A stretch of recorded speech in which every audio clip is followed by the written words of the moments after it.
na década de 2000, que tudo começou. Ainda a mulher com endometriose, ela ficou negligenciada durante séculos, né? Sem diagnóstico, sem saber por que tinha dor dela, porque muitas vezes ela recebeu o diagnóstico de doença psiquiátrica, porque ninguém conseguia ver por ultrassom, por ressonância, que ela tinha endometriose, até que, graças a Deus, isso mudou. E algumas pessoas fizeram parte dessa mudança, dessa história, e o Leandro é uma dessas pessoas que, graças a Deus, se dedicou exclusivamente ao diagnóstico da endometriose por imagem. Ele é radiologista, formação da Escola Paulista de Medicina e do Hospital das Clínicas, né? E a gente teve uma convivência muito longa durante o período que eu fiquei dentro do Hospital das Clínicas, fazendo meu mestrado, doutorado, e ele faz muitas ressonâncias dos melhores cirurgiões do país hoje para fazer o diagnóstico da endometriose. Mas ele vai falar aqui mais do que endometriose, vai falar sobre como avaliar o exame de ressonância da pelve para o ginecologista. Você chega, uma coisa é o ultrassom, né? O ultrassom é um exame dinâmico, você pega o laudo, não adianta você ficar olhando para a foto, você não vai resolver nada. Mas a ressonância magnética, você vai pegar. Eu não consigo, não resisto a uma ressonância magnética. Quando ela chega no meu consultório, eu sempre olho para ver se eu consigo entender o que o radiologista está dizendo ali, né? O mioma é um desafio muito mais tranquilo, você vê o mando externo, o mando interno, quantidade de miomas, mas a endometriose, eu estava falando para ele, é um desafio constante para nós entender a endometriose e também para os radiologistas, né? Porque tem muito radiologista que até hoje come bola no diagnóstico da endometriose, tanto para mais quanto para menos. Eu acho que você vai falar sobre isso também. Tem gente que dá diagnóstico de endometriose em todas as ressonâncias que olha. Então, eu agradeço mais uma vez a presença do Leandro aqui na nossa reunião. É o núcleo de endoscopia ginecológica e endometriose que a gente tem aqui. Tem uns colegas que não puderam vir, por isso a sua palestra vai ser gravada, tá bom? Para a gente poder compartilhar o conhecimento com o maior número de pessoas. Obrigado. Obrigado, Luciano é um amigão meu e a gente teve a oportunidade de conviver por alguns anos lá no HC. Obrigado, viu, Luciano? Para mim é um prazer poder estar aqui com você. E quando eu montei essa aula, na verdade eu montei uma aula como se eu quisesse ter tido essa aula quando eu estava na residência de radiologia. Porque quando a gente chega na residência, e eu acho que tem uma certa similaridade com vocês, que vocês no consultório ou mesmo no hospital começam a receber algumas ressonâncias e, como o Luciano comentou, é instintivo você pegar um filme, por exemplo, né, para ver. Só que a gente acaba vendo na marra, sem nenhum conceito básico. E na residência era a mesma coisa. Então a gente estava no R1, entrava lá na residência de radiologia, já estava no meio do R1, o pessoal discutindo ressonância, tomografia, e a gente tinha aula sobre as doenças e qual que era o comportamento específico de algumas doenças na ressonância. Mas a gente não sabia como olhar a ressonância, não sabia nem como escolher a melhor sequência, o melhor eixo para a gente fazer a análise. Então, você às vezes passava o ano inteiro numa residência de radiologia e no final você não sabia fazer uma interpretação correta, vindo do básico, né? Então, essa foi uma aula que eu montei, que seria a aula que eu gostaria de ter recebido quando eu estava no início da minha residência, que eu acho que nos ajudaria a começar a interpretar a ressonância de forma mais correta. Então, eu montei um roteiro para vocês, é uma coisa básica, mas eu acredito que a partir do momento que você saiba como começar a fazer a interpretação, como escolher as sequências, aí fica mais fácil de identificar as doenças. Então, começando da anatomia normal também, de quais são as melhores fases para a gente analisar e quais são os princípios que a gente utiliza para fazer um raciocínio diagnóstico, eu acredito que aí sim vocês vão se familiarizar mais e começa a fazer mais sentido toda a interpretação. vou falar um pouquinho sobre os conceitos básicos e como a gente pode avaliar essas estruturas. Então, a ressonância magnética nada mais é do que um grande ímã. Né? Quando você entra naquela sala, você está entrando num lugar que tem um campo magnético e a máquina de ressonância ela vai fazer uma excitação nesse campo de magnético. Cada fase do exame, cada barulho que você ouve é um tipo específico de excitação que se faz. Então, o que a ressonância magnética se baseia? Ela vai excitar os íons de hidrogênio, praticamente todos os nossos tecidos têm moléculas de hidrogênio. E ela vai excitar esses íons de hidrogênio. Como cada tecido tem uma quantidade, uma organização diferente desses íons de hidrogênio, de acordo com cada tipo de excitação que eu emito, eu vou ter uma recepção diferente desses íons de hidrogênio. Eles vão se organizar e transmitir um sinal. Então eu excito e eles transmitem um sinal. E baseado nessa transmissão de sinal, é que eu vou ter a montagem da imagem, baseado nos tons de cinza, como funciona em tudo na radiologia. Nós conseguimos fazer as imagens de ressonância nos planos que eu quiser. O que é o mais convencional que se faz? Plano axial, plano sagital e o plano coronal. É lógico que hoje a gente faz sequências 3D, então você faz a aquisição num eixo e aí depois você consegue reformatar no eixo que você quiser. Mas o princípio básico, que é o que vocês vão receber de documentação do exame, teoricamente faz esse beabá. Então a imagem no plano axial, no plano sagital e no plano coronal, para que vocês tenham uma ideia tridimensional. E nós podemos também utilizar o contraste endovenoso. E o contraste endovenoso utilizado na ressonância é diferente do contraste da tomografia. Na tomografia é o iodo. Na ressonância é o gadolínio. O gadolínio ele tem muito menos reação alérgica. Existe, mas é muito raro. Tanto que algumas pacientes com reação alérgica ao iodo são indicadas a fazerem, quando há necessidade de fazer um contraste, fazer pela ressonância, porque não há uma relação de reação alérgica com iodo cruzada com a do gadolínio. Então, essas pacientes, considerando o número pequeno de reações alérgicas ao gadolínio, podem fazer a ressonância magnética na grande maioria das vezes. E a gente utiliza, isso é o que vocês sempre vão ouvir, baseando-se nesses conceitos de forma de excitação dos íons de hidrogênio, a gente utiliza sempre duas sequências na ressonância magnética, T1 e T2. O que elas diferem? Alguns parâmetros técnicos, que eu acho que é uma bobeira a gente falar isso para vocês, que é muito complicado, que é tempo de excitação, tempo de relaxamento. São alguns parâmetros técnicos em que, na sequência T1, eu tenho a formação de uma imagem diferente da sequência T2. E aí eu faço a soma dessas imagens para interpretar a ressonância magnética. Então, quando a gente interpreta a ressonância, o que a gente faz é uma brincadeira de jogo de sinais.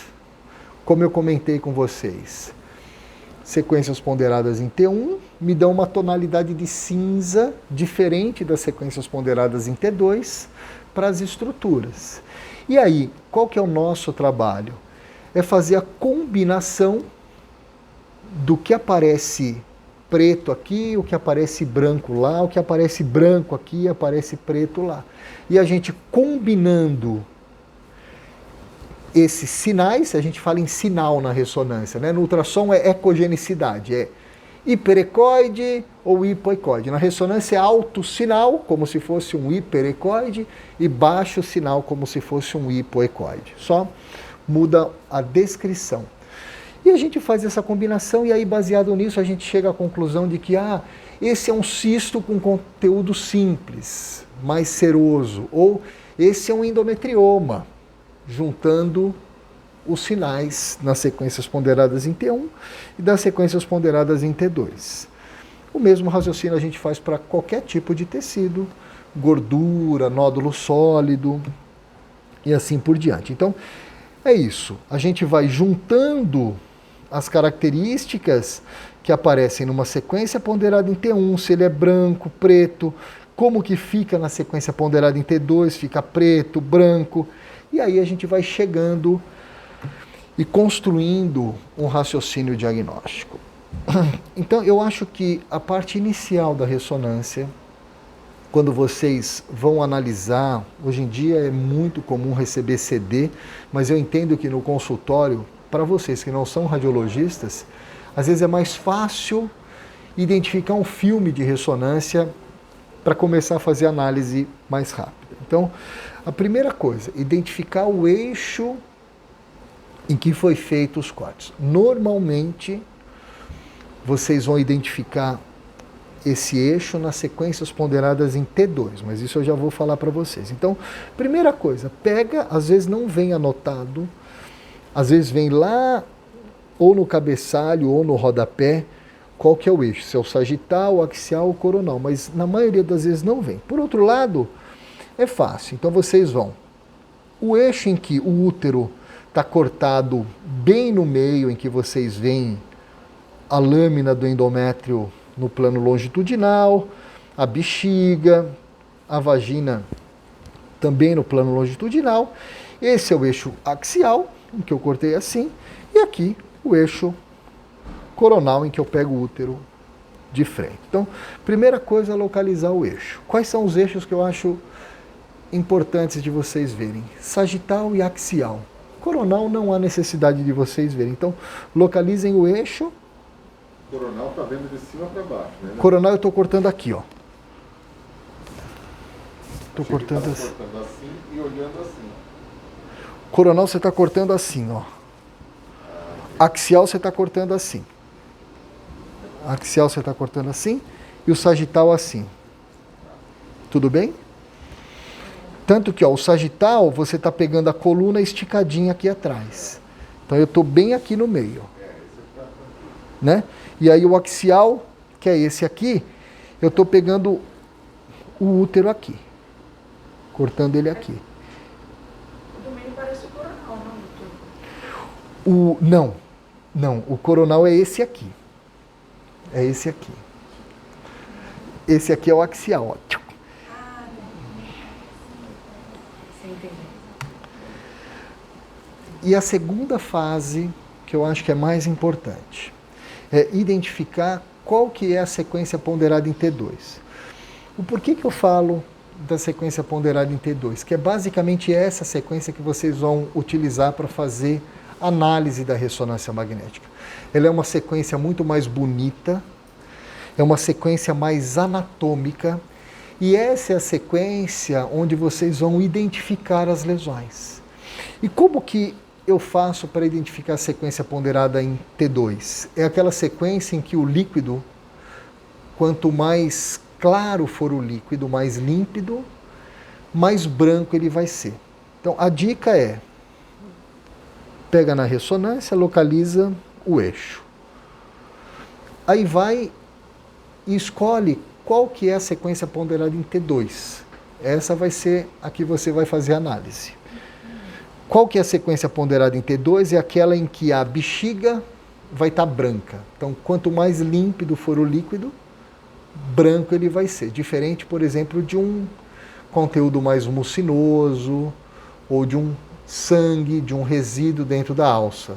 Ele não vai ficar branco na sequência ponderada em T2. Então, repare, aqui o líquido na bexiga está branquinho. O gel na vagina, distendida com gel, também está branquinho. Essa é a sequência ponderada em T2. É a sequência que vocês vão ver no exame. Ela é uma sequência muito anatômica. Vocês conseguem definir com muita precisão os contornos do útero. O contraste dela, a tonalidade de cinza, ela é muito marcada. Então eu consigo ver muito bem o endométrio mais branco, uma zona juncional mais pretinha, o miométrio externo mais cinza. Eu consigo acompanhar com precisão os contornos das estruturas, bem regular, o contorno da serosa do útero, consigo ver o contorno do reto, então aqui vagina, bexiga e reto. Eu consigo acompanhar a parede do reto e ver com precisão a parede do reto, o conteúdo líquido também dentro da alça. Então, sequência, essa é importantíssima. É básico, sequência ponderada em T2. Como que eu vou localizar? Olha a bexiga. Então, escolhi lá, plano, sagital, olhei a bexiga, tá branca. Opa, essa é a sequência que vocês vão resolver 90% do problema de vocês. Escolhe a sequência sagital, líquido branco na bexiga, sequência ponderada em T2. Vocês vão ver a sequência bonita. Você consegue definir com precisão as estruturas. O que é diferente da sequência ponderada em T1. A sequência ponderada em T1, o líquido, que é bem branco, quanto mais fluido ele for, ele vai ser preto na sequência ponderada em T1, baseado naquilo que eu comentei com vocês. Então, são parâmetros técnicos diferentes que eu uso, e aí, óbvio, que eu vou receber informações diferentes dos tecidos que vão me mostrar tonalidades de cinza. Então, a sequência ponderada em T1, o líquido que era branco, branquinho claro no T2, como a bexiga ou o gel vaginal, ele vai ficar escuro na sequência ponderada em T1. E é assim que eu vou reconhecer a sequência ponderada em T1. Reparem, ela é uma sequência mais feia. A gente não tem uma definição precisa da anatomia. Olha que bonito aqui que eu tenho essa imagem. Eu consigo definir com precisão o endométrio, a zona juncional, o restante do miométrio. Essa sequência aqui é tudo um branco, um preto mal delimitado, ela é uma sequência mais feia. Por outro lado, qual que é a importância dessa sequência? É que ela vai me ajudar a construir esse jogo de sinais. Então, eu não vou usar a sequência T1 para ver anatomia, para ver um mioma com componente submucoso, o quanto que tem de componente submucoso versus o subseroso, para medir o manto interno, o manto externo. Essa sequência não me dá resolução anatômica para isso. Por outro lado, ela é muito útil para me ajudar a fazer a combinação de sinais. Então, legal, eu tenho um cisto nesse ovário. Ele está branquinho na sequência ponderada em T2. Como será que ele vai se comportar na sequência ponderada em T1? Será que ele vai ficar preto, como se fosse a urina da bexiga? Opa, legal. Esse é um cisto muito mais simples, muito mais fluido. Será que ele vai ter um comportamento diferente? Como que será que vai ser uma outra coisa que a gente faz também nas sequências ponderadas em T1? Como que vai ser o comportamento dele depois que eu faço uso do contraste? Será que esse conteúdo que eu estou achando que é líquido, cístico, de fato ele é cístico e ele não vai ter vascularização? Porque o contraste ele serve basicamente para me mostrar se aquilo que eu estou vendo tem um componente sólido, ou seja, se tem carne vascularizada, ou se é só um conteúdo líquido que não capta nenhum tipo de contraste, ou seja, ele não tem vascularização. E o uso do contraste de rotina ele é sempre feito nas sequências ponderadas em T1. Então, ela é uma sequência feia, mas ela vai me ajudar. A partir do momento que eu identifiquei uma alteração na sequência ponderada em T2, eu vou ver na sequência ponderada em T1 qual que vai ser o sinal daquela alteração, e aí eu vou fazer o jogo de sinais para chegar à conclusão de qual que é a natureza daquele tecido. Duas coisas importantes de vocês saberem que a gente faz de rotina nas sequências ponderadas em T1. Primeiro, quando a gente fala em contraste, sempre o contraste vai ser aplicado nas sequências ponderadas em T1. A gente não faz isso nas sequências ponderadas em T2. E uma outra coisa, também nas sequências ponderadas em T1, a gente utiliza uma sequência em que nós fazemos se ela é com supressão de gordura ou sem supressão de gordura. Como nesse caso, por exemplo. Então, reparem, as duas são sequências feias, as duas são sequências ponderadas em T1. Repare que o líquido da bexiga, ele está preto e aqui também está preto. Legal, são sequências ponderadas em T1. Só que essa sequência tem um monte de branco que corresponde ao tecido subcutâneo, a gordura das fossas isquioanais e isquiorretais. E nessa sequência, tudo que estava branco aqui está preto aqui. Então, o que eu fiz nessa sequência? Eu mandei uma informação para a máquina falando, olha, a gente mantém todos os parâmetros. O líquido, o tecido, vai ficar tudo do mesmo jeito. A única diferença é que o que for gordura aqui vai ser apagado e vai ficar preto. E essa é a importância, por exemplo, para a gente fazer o diagnóstico de um teratoma. Então, se eu tenho um teratoma, ele vai ser brancão aqui nessa sequência, assim como é o subcutâneo, assim como é a gordura da fossa isquiorretal, do retroperitônio. Mantendo os mesmos parâmetros, a única diferença é que eu falo para a máquina, olha, agora tudo que for gordura vai ficar, ao invés de branco, preto. Então eu estou fazendo uma sequência com subtração de gordura, com supressão de gordura. Tudo bem? E aí a sequência fica preta. E como eu falei para vocês, a gente nessa sequência pode também fazer o contraste.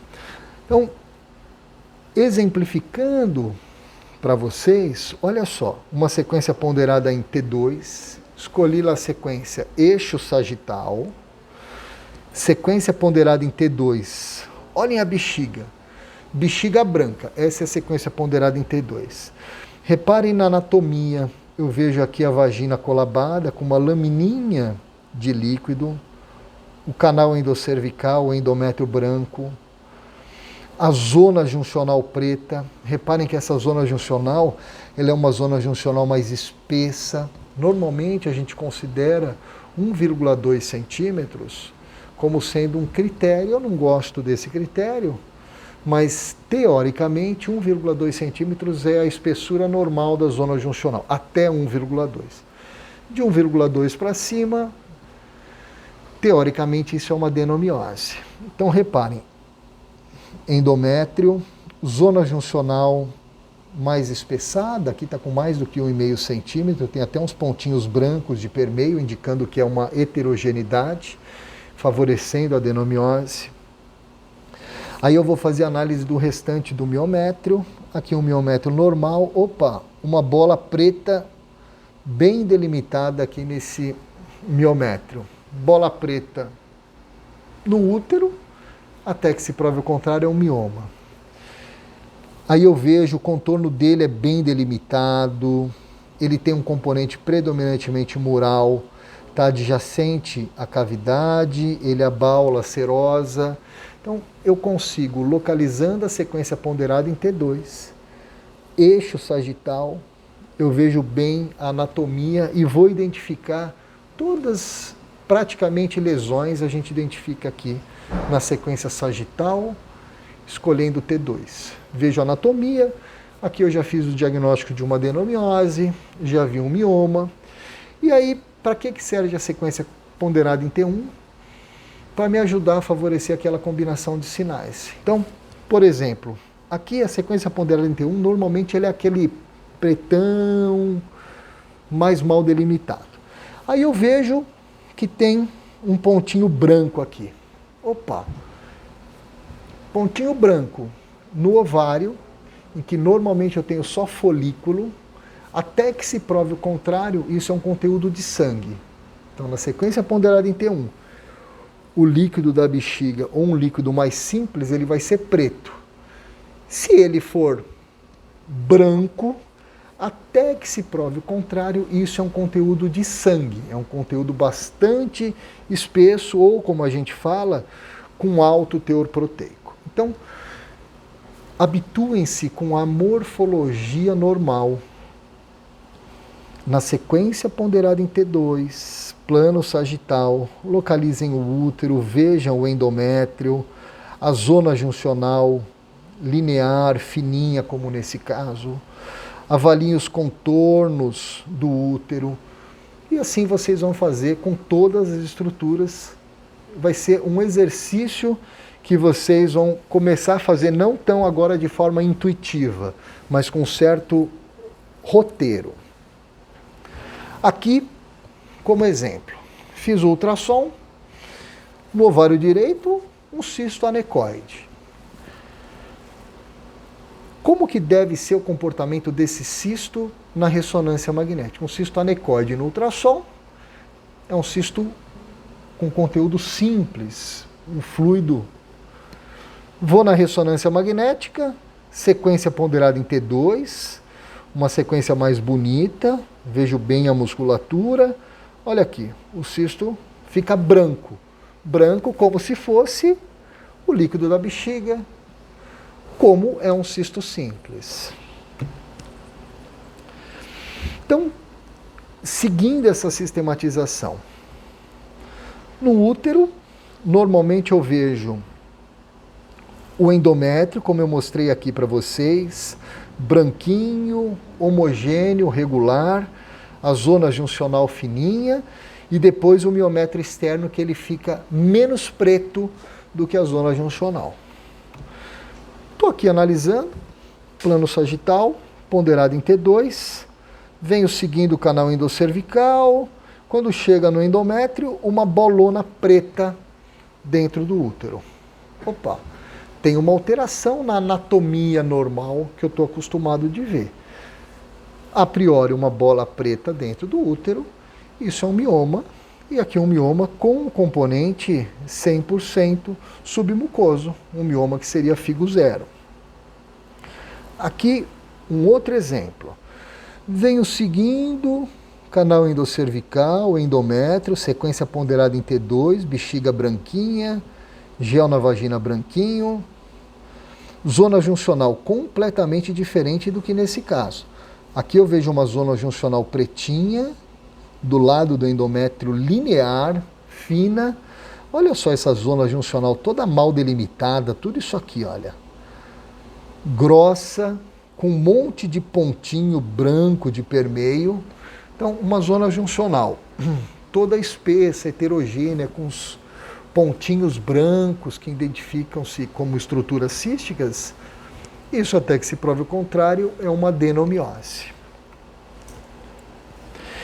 E quando a gente faz análise da ressonância, se vocês pegarem um filme ou forem abrir o CD, vocês vão localizar o eixo central do útero e aí vão correndo de um lado para o outro. E aí, quando vocês correm de um lado para o outro, é que cada vez mais vocês vão se familiarizar com isso e tentar ir seguindo as estruturas. Então, o que nós fazemos aqui? Ó, eu venho fazendo análise da ressonância magnética, indo de um lado para o outro, fazendo uma varredura. Ótimo, então aqui eu vou, por exemplo, fazer a avaliação dos contornos vaginais. Então vem, ó, tá rodando, tô vendo contorno vaginal regular, não tem nenhum nódulo de mioma ou de endometriose na vagina. A mesma coisa eu vou fazendo com o reto. Então, venho avaliando o reto de um lado para o outro. E assim por diante. Então eu vou seguindo. Primeiro eu vou escolher analisar o útero. Vou de um lado para o outro do útero. Depois eu vou escolher analisar o reto.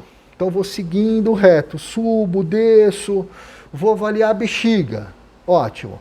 Então eu vou correndo a bexiga desde lateral até a outra lateral. Vejo os contornos da bexiga. Se tem alguma lesão polipoide, se tem alguma lesão extrínseca à bexiga, e a gente vai fazendo isso basicamente no eixo sagital e também, principalmente o radiologista, vai fazer a mesma análise no eixo axial, que eu venho de baixo para cima e vou subindo. Olha, eu vou vendo a musculatura elevadora do ânus, localizo aqui o ovário direito com os folículos pequenininhos, vou seguindo o intestino. Aí sim vocês começam a fazer a avaliação de toda a pelve. Mas o conselho, podem deixar de lado a sequência sagital, a sequência axial, desculpem. Mirem a sequência sagital no eixo ponderado em T2. Isso vai resolver de forma simples a vida de vocês. E aí, como eu comentei, tudo que é branco, muito branco na sequência ponderada em T2, tende a ser um líquido mais simples, mas a gente precisa analisar a sequência ponderada em T1. Então, a dica é, quando vocês identificarem alguma alteração na sequência ponderada em T2, vocês vão varrer, fazer a varredura do exame, e aí vocês veem de repente uma lesão no ovário, ou uma lesão no útero. Tudo que vocês identificarem de alteração na sequência ponderada em T2, é lá que vocês vão identificar as alterações. Vocês vão na sequência ponderada em T1 para ver como que ela vai se comportar. Se ela vai continuar branquinha, se vai ficar preta, depois se no contraste vai ter vascularização ou não. Então, localizou no T2 e aí no T1 a gente vai começar a fazer a combinação de sinais. Então, ótimo. Aqui, na sequência ponderada em T2, no ovário, eu vejo que tem uma bola. Agora, reparem, essa bola no ovário, ela não é branquinha, homogênea, toda branca, como nesse caso.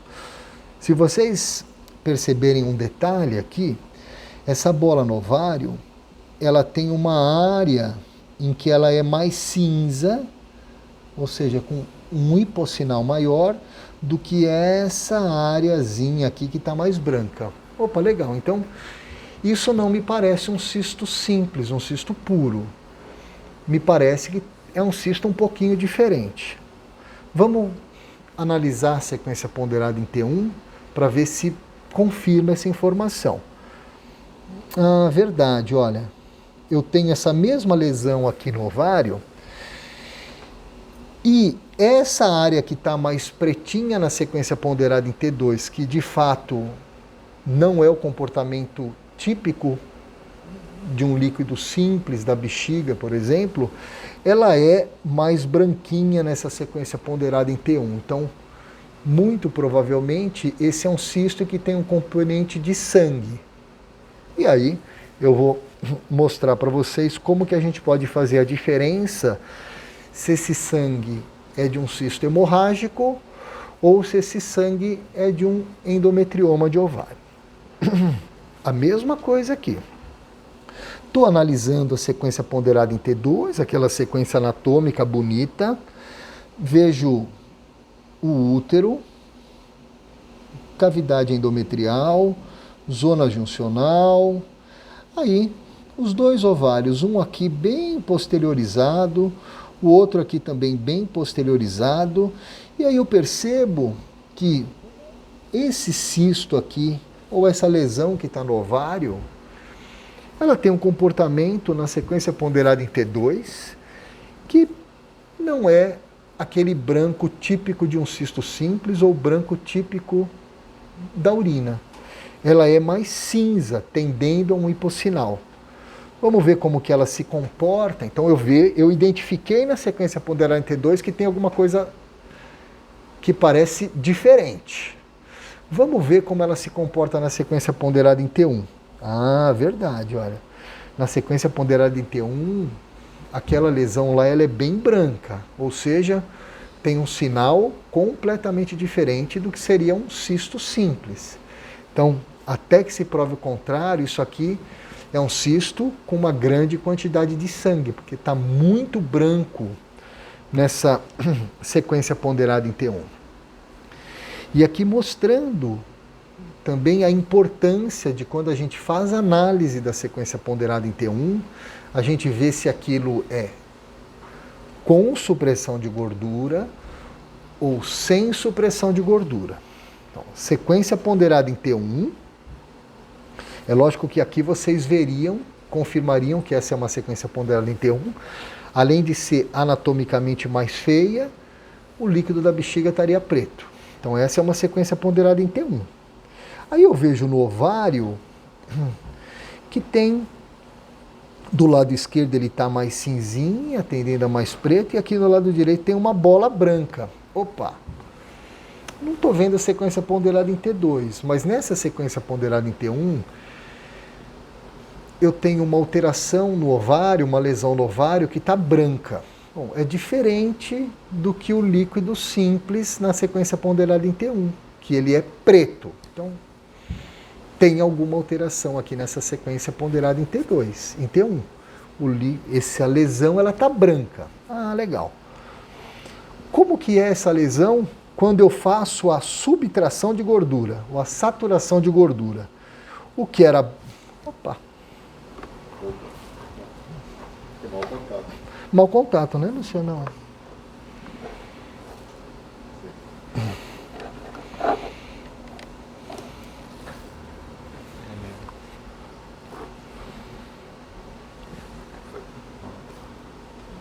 Voltou. Pessoal, deixa eu ver se... Ah, agora ficou mais claro, não? Bom, então eu identifiquei, no T1 tem uma coisa branca no ovário. Opa! Esse aqui é sem saturação de gordura e esse aqui é com saturação de gordura. Repare que o subcutâneo aqui era branco, aqui ficou preto. Então essa é a sequência em que eu emiti uma informação para o aparelho. Ó, tudo que for gordura agora, que era branco, vai ficar preto. E aí, é como se você tirasse a gordura. Isso. O que a gordura era branca, ela vai ficar preta. E aí, o que aconteceu com aquela lesão branca no ovário? Também ficou preta. Portanto, teratoma. É um teratoma. É gordura. Certo? Como que se comporta um endometrioma? O endometrioma, ele não vai ser tão branco na sequência ponderada em T2, porque ele tem um conteúdo mais espesso, e, consequentemente, ele também não vai ser tão preto na sequência ponderada em T1, porque ele tem o conteúdo espesso, que é diferente de um cisto simples. Então, olhando a sequência ponderada em T2, eu vejo que nos ovários existem essas duas bolas. Reparem, tem essa bola, tem uma área dela que é bem mais escura, né? Aqui não é mais escuro do que aqui? Opa, isso não é um conteúdo líquido simples, tem um conteúdo espesso. E uma outra coisa interessante, forma um nível aqui, muito bem delimitado, o que é o mais cinza escuro e o que é mais branco. Então, provavelmente é um líquido com conteúdo espesso, que deve ter sangrado lá no passado, ficou mais denso, mais sedimentado, e um outro líquido mais fluido, atual. O que lembra um pouco o mecanismo do endometrioma. Então, um cisto mais antigo, que tem diferentes sangramentos, o sangramento vai se depositando e formando um nível líquido. Legal. Então, ele é diferente na sequência ponderada em T2, é um conteúdo mais espesso. Como que é na sequência ponderada em T1? O inverso. Ele vai ficar bem branco, porque tem muito sangue, e quanto mais concentrado for o sangue, mais ferro ele tiver, mais branco ele vai ficar nessa sequência. Então, reparem, nessa sequência, mantém o nível líquido-líquido. Claro, mostrando diferentes fases de degradação da hemoglobina. E o que é mais pesado, aquele conteúdo mais denso do endometrioma, de fato fica mais branco até do que o conteúdo mais novo sobrenadante. E é assim que a gente vai construindo o nosso raciocínio para fazer o diagnóstico. Qual que é a dica para diferenciar de um cisto hemorrágico. Então, esse aqui é um endometrioma. Fica mais preto na sequência ponderada em T2. Muitas vezes pode formar um nível líquido-líquido e bem branco na sequência ponderada em T1, porque tem um sangue muito velho, com muito ferro. Agora, não é fácil, porque tanto o cisto hemorrágico quanto o endometrioma, os dois vão ter sangue. E como que eu posso fazer essa diferenciação? Considerando que o endometrioma vai ter um sangue muito mais denso, com muito mais ferro, teoricamente, ele vai ficar mais escuro na sequência ponderada em T2 e mais brancão na sequência ponderada em T1. O cisto hemorrágico, ele também tem sangue, mas ele não tem aquela quantidade tão significativa de sangue denso, de ferro, a ponto de ficar muito branco na sequência ponderada em T1. Ele vai ficar com uma tonalidade mais intermediária. Então reparem, estou aqui na sequência ponderada em T2. De fato, esse cisto ele tem um conteúdo mais heterogêneo, ele não é tão brancão, ele é mais cinza. Tem uma outra área que não forma um nível tão bem delimitado, aquela linha retinha líquido-líquido, mas ele tem uma área mais escura dentro de todo esse cisto. Então tem uma alteração mesmo nesse ovário. Não é um cisto simples. Vamos ver como que ele é na sequência ponderada em T1. É verdade. Na sequência ponderada em T1, ele não é pretão, ele tem algumas áreas um pouquinho mais brancas, mas a grande maioria desse cisto, ele não se comporta como esse, que é um brancão que nos chama muito a atenção. Ele é um cinza com uma ou outra área mais branca, ou seja, é um conteúdo de sangue, mas não é aquele sangue tão pesado como é no endometrioma. E dessa forma, a gente consegue fazer a diferenciação do que é um cisto hemorrágico e do que é um endometrioma. Então, essas informações do jogo de sinais se combinam com a fisiopatologia do próprio endometrioma. E fala. Isso, eu não entrei, exatamente isso. Aí, tá vendo, Luciano? Já vai querer trabalhar lá. Hã? Já vai querer pegar meu lugar. É isso mesmo. Então, essa última sequência aqui é uma sequência com contraste. Repare, Vinícius, né? Repare que a parede do cisto aqui, como eu não coloquei contraste, ela é imperceptível, né? Aqui, olha só, os vasos, que eles estão cinzinhas aqui eles estão bem brancos com contraste, e a parede desse cisto ela é bem captante. O que de fato é concordante com o cisto hemorrágico ou um corpo lúteo que teve um sangramento. Então é isso mesmo. A sequência com contraste, como eu falei para vocês, ela vai me ajudar também a diferenciar, às vezes, se aquele conteúdo ele é um conteúdo mais puramente cístico ou se tem alguma vascularização. Então, aqui eu identifiquei um nódulo no ovário. Se isso aqui tivesse dentro do útero, a gente falaria que é um mioma, né? Só que esse nódulo aqui é um paciente que fez esterectomia, esse nódulão preto está no ovário. Legal, então vi a sequência ponderada em T2, tem uma alteração, tem uma bola preta, bem preta nessa sequência ponderada em T2. Opa, será que isso daí pode ser um endometrioma, né? Porque é um comportamento de sinal diferente do líquido habitual, do líquido mais cístico habitual. Aí eu vou ver a sequência ponderada em T1. Não. Se fosse um endometrioma ou um cisto hemorrágico, ele seria mais branco nessa sequência ponderada em T1. E de fato ele continua preto, como se fosse um mioma no útero. Tá bom. Então, tá diferente do comportamento de um cisto. Será que isso é um nódulo sólido, como se fosse um mioma no útero, mas dentro do ovário, por exemplo, um fibroma? Vamos ver o contraste. De fato, ele é um pouquinho... aqui não está. Mas, de fato, ele tem uma captação com contraste. Aqui ele está mais branco do que aqui. Opa, então, isso aqui de fato não é um conteúdo cístico.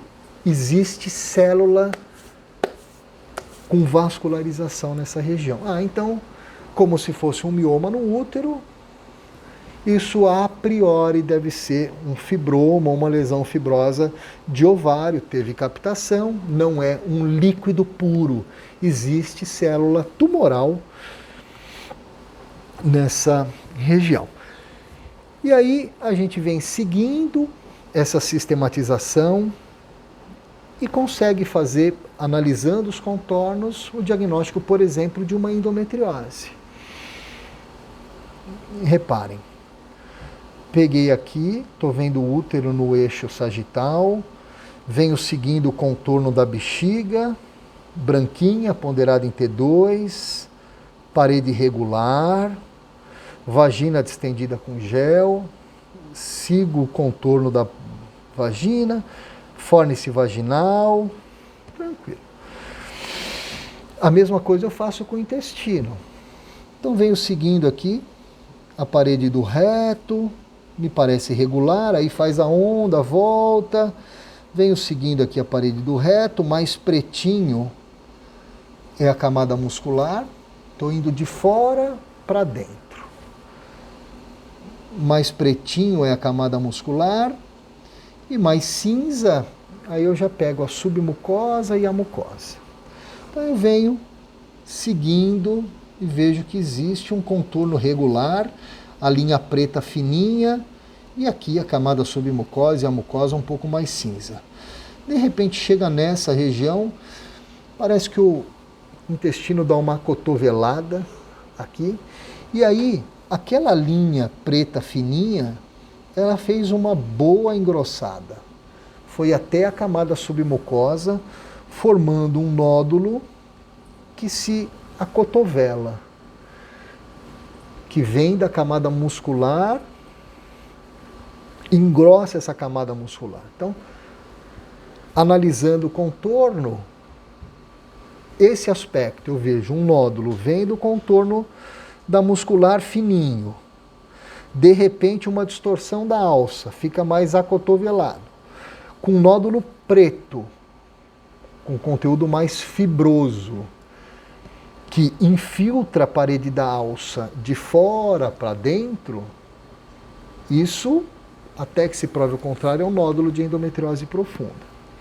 A mesma coisa do lado. Então eu venho seguindo o contorno do reto, regular, essa linha preta, uma muscular fininha, de repente chega aqui, opa, um nódulo preto, infiltrativo.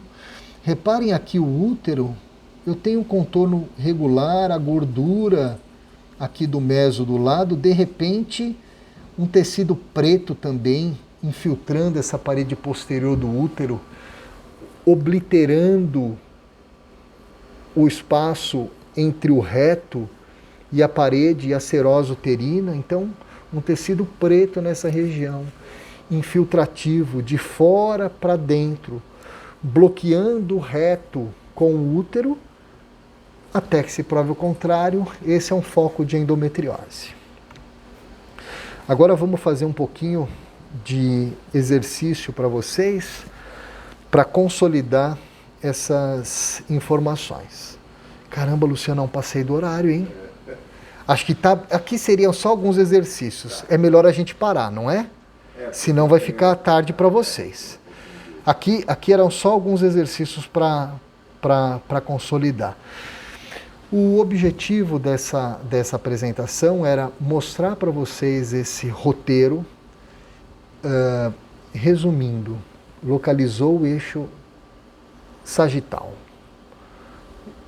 bexiga branca, essa é a sequência ponderada em T2, sequência anatômica, é lá que vocês vão fazer o diagnóstico de mais de 90% e vão identificar a alteração. Identificou a alteração, vê como ela se comporta na sequência ponderada em T1, e aí vocês vão fazer essa combinação de sinais. Beleza? Identificar a lateralidade. Tá. Na ressonância, deixa eu abrir aqui de novo, peraí. Na ressonância é diferente é o contrário do que vocês veem na laparoscopia. Então, o que a gente considera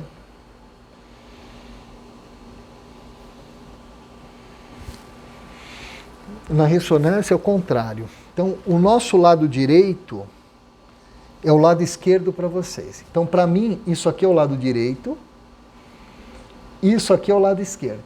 É o contrário do que vocês veem. Então, ó, a paciente...